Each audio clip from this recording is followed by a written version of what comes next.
Hello, everyone. I'm Black Death, and we got a little something special today. Okay, so I play a lot of first person shooters in my free time, a lot of other horror games that I just don't think would make the cut for, videos. And today I came across a little something special. Okay, so normally, you got your Call of Duties that, on recent years have been pretty floppy-ish. We got our Battlefield, our Rainbow Six Siege.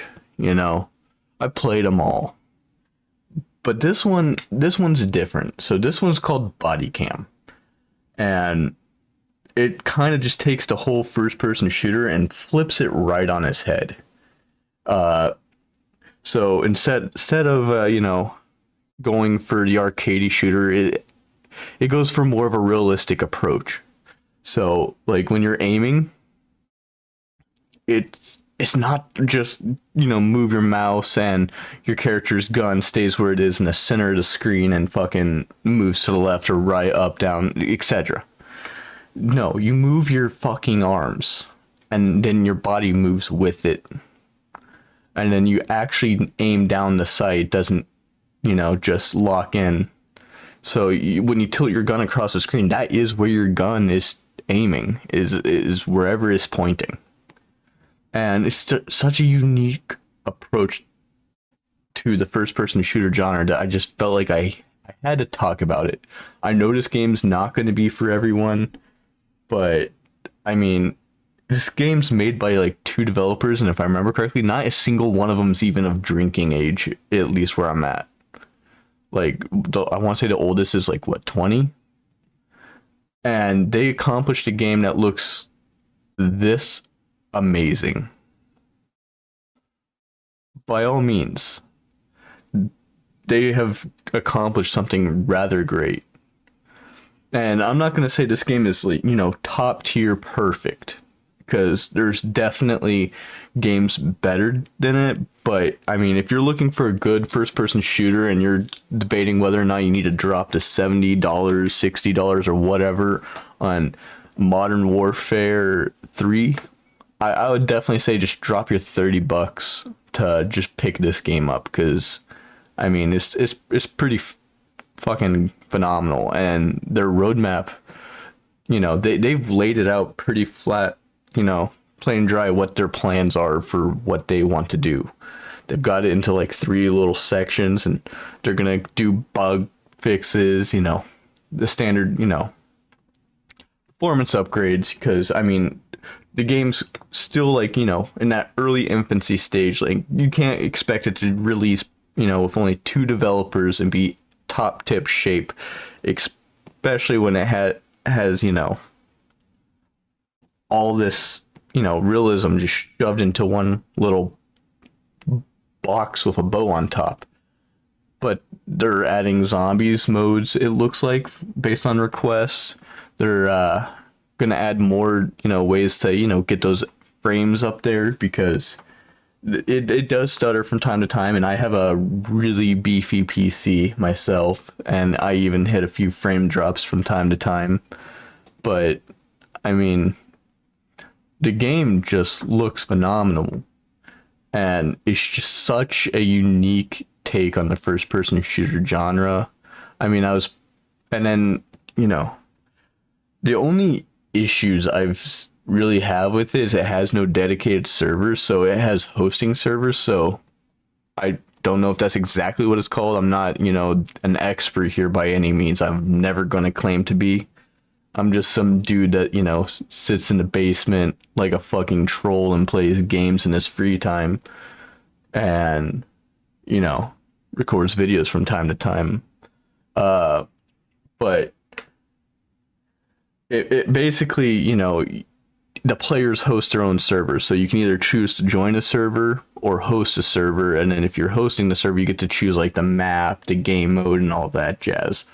And then the players, join them, and it's basically based off of the host's connection, whether it's going to be a good experience or not. And I really haven't had an issue finding servers where I have really good connection, and it performs really well, and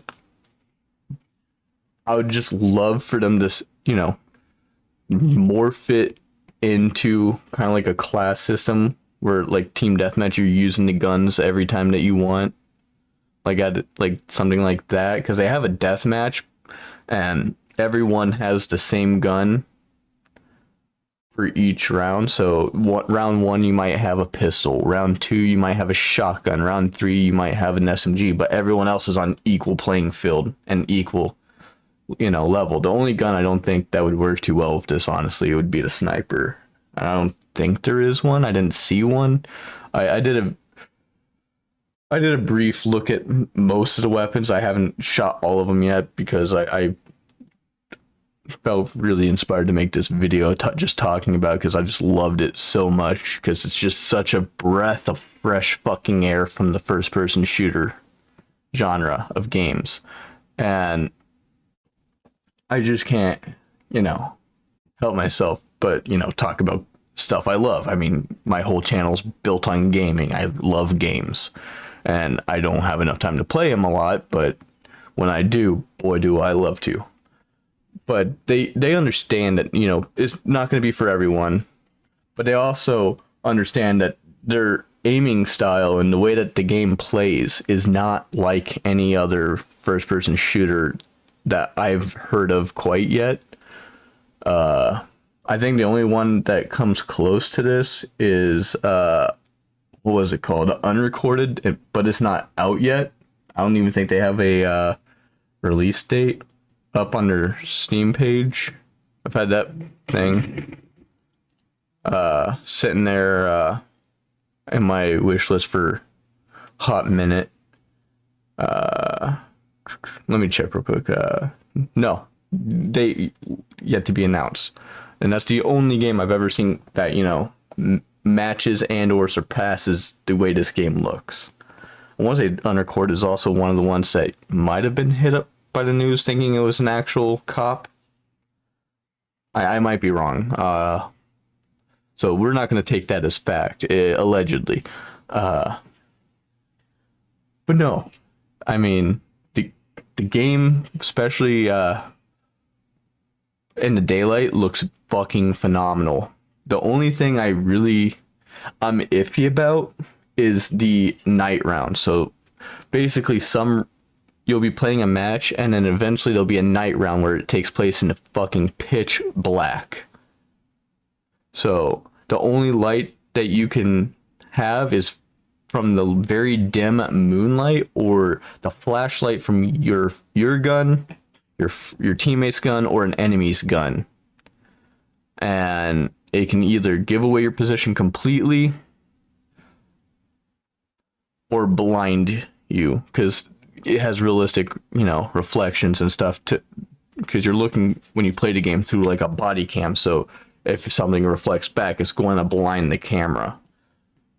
And that's both a good and a bad thing for me. I mean, I love the realism, but I also I want to shoot the bad guy, and I can't if I can't fucking see, and I get that it's for realism. So I've grown to like it, and I've also picked up the technique of just taking the time by myself to just walk through the map when no one else is online and learn the layout. So that way, when I'm going through those night rounds, I can just walk through there blindly, and I can just listen for footsteps. And when I hear them close, I'll locate where they are without turning on my flashlight. I'll start blinking it on to blind them and shoot them. And I find that to be a pretty damn good strategy. The big punch is those outside maps, though, man. Like, once you get outside, that's where the FPS takes a drop. I mean, I was doing just fine on the inside maps, but when you get outside, that's when your computer really matters. That's when you're gonna get the biggest performance hit. But I mean, all in all, I mean, the game handles still phenomenally, and if you're really considering buying Modern Warfare 3 at this point because you waited just for it to go on sale, this game's out on Steam. If you buy it and you don't like it and you haven't played it for more than 2 hours, you can always return it. I mean, you don't got anything to lose. You can use that $30 to buy fucking Modern Warfare 3 on sale if you don't like the game.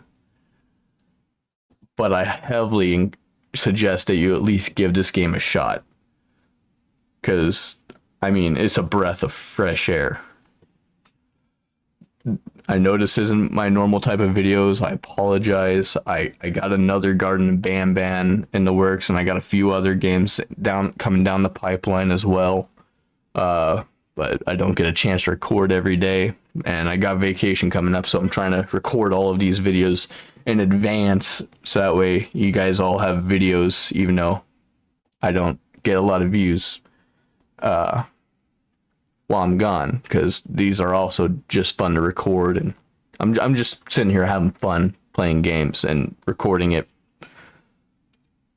But in the end, you know, at least give this game a good look. I mean, I've had no issue with it, but I also have a beefy computer, and I understand some people do not have a beefy computer.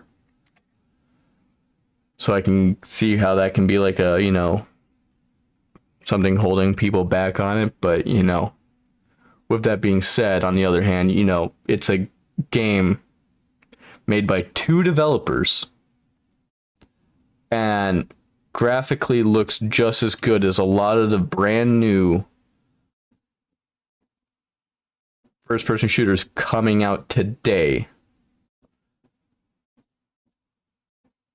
And they have like 15 or however many people working on them at once, and they're all professional.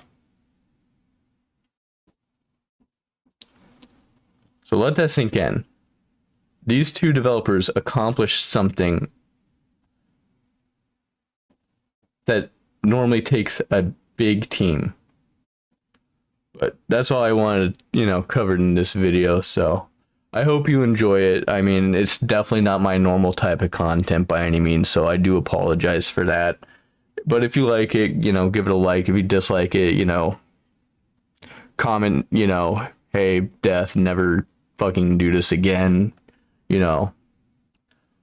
Or comment on, you know, I like the content, but maybe try doing something like this. Like, this is not my normal domain whatsoever, so if you do like it for whatever reason, you know, by all means, let me know, and I'll start doing a whole sub-series of where I review newer games once they come out, because I do try to play a lot of them as they come out, even though the last 2 games I started covering, 3 games I started covering, I was excruciatingly late to the party, which is the Poppy Playtime and Garden of Banban games. I've been late to literally every single of the big games, but I should be caught up with the Garden of Banban before the next one comes out.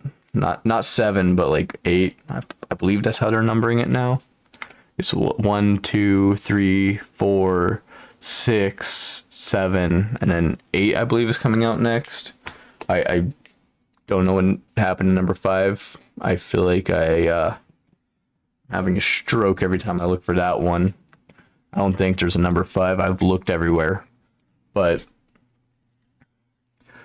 anyways, enough of the rambling. But hope you have a good day, and bye.